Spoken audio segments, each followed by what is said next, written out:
Farmers, trust is everything. At Genesis Fertilizers, we're not just proposing to build a facility, we're building a future designed for you. With real progress already underway, we're closer to providing Western Canadian farmers with a reliable, locally produced fertilizer supply.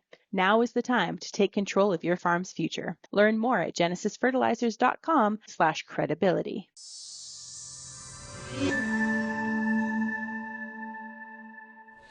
For Real Agriculture, I'm Kelvin Hepner, and we are in my hometown of Altona, Manitoba at the Altona Farm Toy and Hobby Show. Pleased to be joined by Robin Nikkel of Vancouver, British Columbia.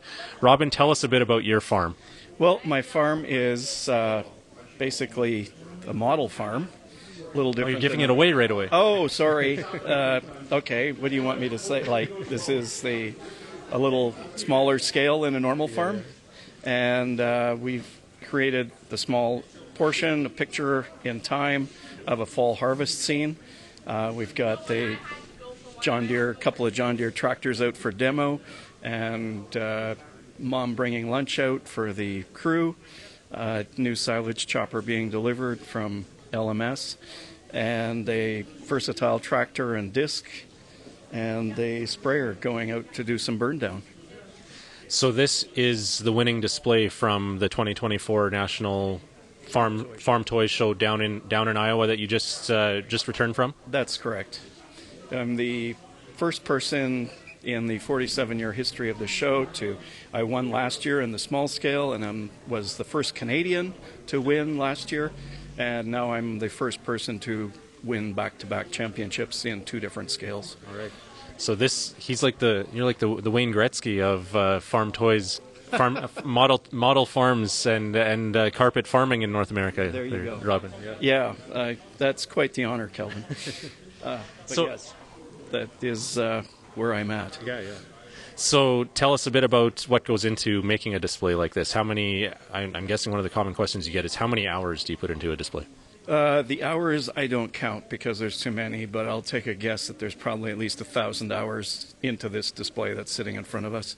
I start with a flat styrofoam base and then start contouring, raising them up into hills and gluing things down and laying out the road and where things are going to be sitting for the display in the end. Okay. So this is a 1/32 size display. Last year you won with a 1/64. That's correct. Which would be the more common, the small toys that we all played with on the floor as kids. That's right. The carpet farmer model. Yeah. Cool. So what's the difference between the two?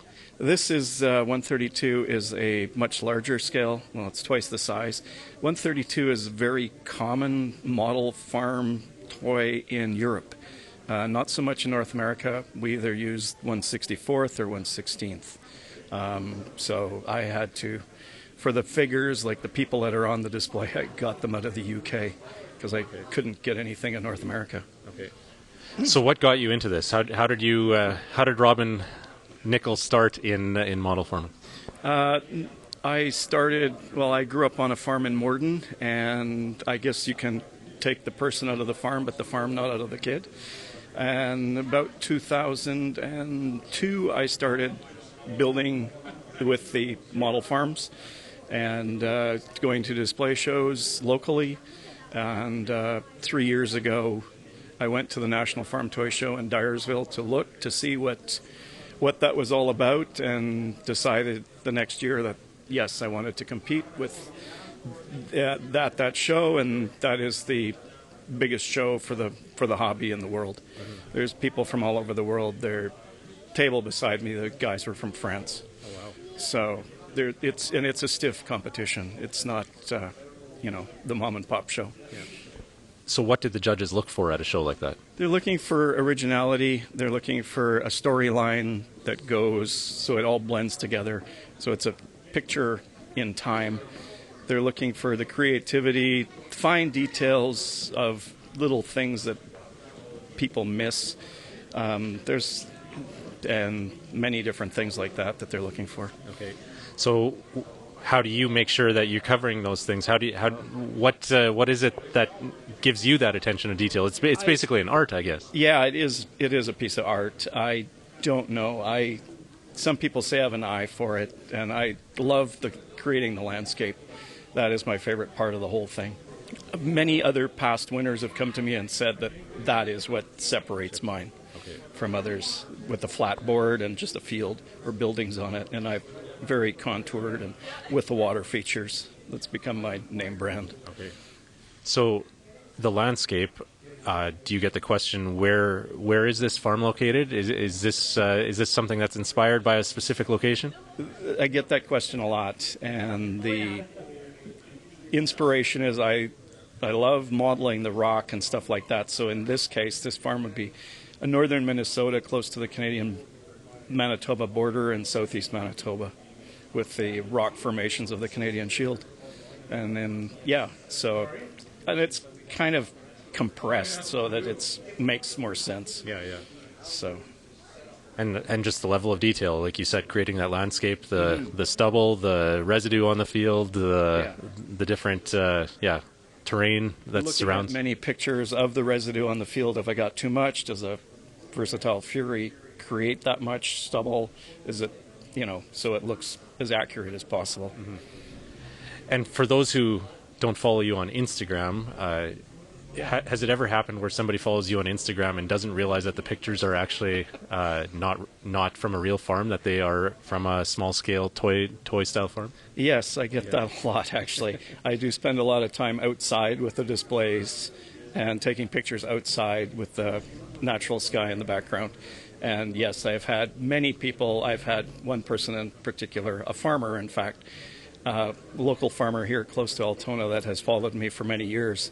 And she said, I actually followed you for 2 years without realizing that you were not a real farmer. And I take that as a huge compliment. Yeah. Well, exactly. And farms come in all shapes and sizes, and this is maybe one of the more ones we don't think of. That's right. This is this is kind of a spread out, many different brands, so it's color blind. Yeah. So you live in Vancouver. You're not actually that close to the farm that that's inspired the creation here. No, I'm not. I still have a sister that lives in Morden, so I'm here quite a bit, and obviously have many memories and go by that, and still love the farming community. So you're the twice national champion now from the big show in Iowa, Robin, and you've obviously invested thousands of hours over the years in this display. What's next for your travels, your journey when it comes to showing this model farm? I will be taking a couple of years off now from the competition in Iowa. And I will be back probably for the 50th in a couple of years. And I do have some ideas in my head that I want to build. All right. So always something. So different things we haven't seen before in terms of a display breaking new ground? Yes, exactly. It'll be something, if do what I want to do with it's in my head, it'll be quite interesting. All right. Well, we'll stay tuned. In some ways, it reminds me of going to a farm show and seeing new pieces of equipment. What's going to a model farm show, seeing what Robin is going to have in his farm next time around is something to look forward to. Yes, we try and keep it different every time, and keeps me more interested in the hobby and my creativity flowing. All right. Well, thanks for the time, Robin, and enjoy the rest of this show and your travels with your model farm. Thank you, Calvin. I'd like to give a shout out to John Weeb for putting on this show with BJW Toys. Yeah. Yes, thanks to John for having us as well, and I should also say thanks, Robin, for listening to Real Ag Radio, because I appreciate your feedback, your regular feedback, listening to the radio show too, and certainly it's cool to see you in person. So yes. Thank you. Thank you. Thank you to the whole team.